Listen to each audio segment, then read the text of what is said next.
नवरात्र के पहले दिन प्रधानमंत्री मोदी अरुणाचल प्रदेश दौरे पर पहुंचे, जहां उन्होंने ईटानगर की रैली के दौरान अरुणाचल प्रदेश को करोड़ों के विकास की सौगात दी और विभिन्न विकास कार्यों का शिलान्यास और उद्घाटन किया। इस दौरान पीएम ने लोगों को संबोधित करते हुए कहा कि अरुणाचल की ये भूमि उगते सूर्य की धरती के साथ ही देशभक्ति की उफान की धरती है। देश भर में 3 करोड़ लखपति दीदी बनाने का लक्ष्य है। ये एक बहुत बड़ा मिशन है, लेकिन ये मोदी का मिशन है। मुझे खुशी है कि पेमा खांडू और उनकी टीम इस मिशन को गति दे रही। वहीं कांग्रेस पर जमकर हमला बोला और कहा कि कांग्रेस की एक पुरानी आदत है कि विकास का जो भी काम मुश्किल होता है उस काम को वह कभी हाथ नहीं लगाती। कांग्रेस की इस आदत से नॉर्थ ईस्ट को बहुत नुकसान हुआ। बीजेपी ने इस अप्रोच को ही बदल दिया और इसके अच्छे परिणाम आज हम देख रहे हैं।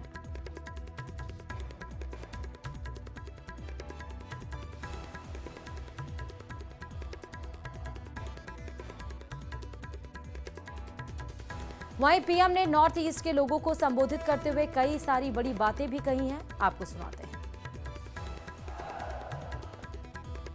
हमारी प्रेरणा किसी राज्य में वोटों और सीटों की संख्या नहीं, नेशन फर्स्ट की भावना है।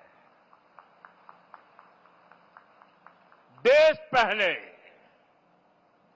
हमारा एक ही मंत्र है, नागरिक देवो भव।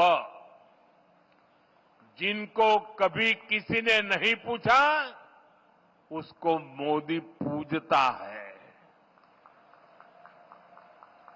इसलिए जिस नॉर्थ ईस्ट को कांग्रेस के समय में भुला दिया गया था, वो साल 2014 के बाद विकास की प्राथमिकताओं का केंद्र बन गया है। हमने पूरे नॉर्थ ईस्ट के विकास के लिए बजट कई गुना बढ़ाया।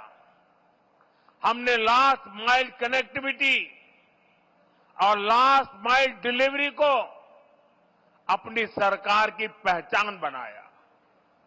और इतना ही नहीं, हमने ये पक्का किया कि सरकार दिल्ली में बैठकर नहीं चलेगी।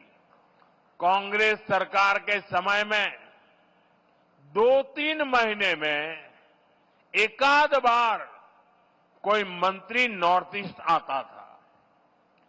बीजेपी सरकार में अब तक 800 से ज्यादा बार केंद्रीय मंत्री नॉर्थ ईस्ट आ चुके हैं। और ऐसा नहीं है कि सिर्फ आए और चले गए। हमारे मंत्री आते हैं तो प्रयास रहता है कि वो दूर दराज के क्षेत्रों में जाए, जिलों में जाए, ब्लॉक में जाए। इतना ही नहीं, कम से कम एक रात रुक करके जाए।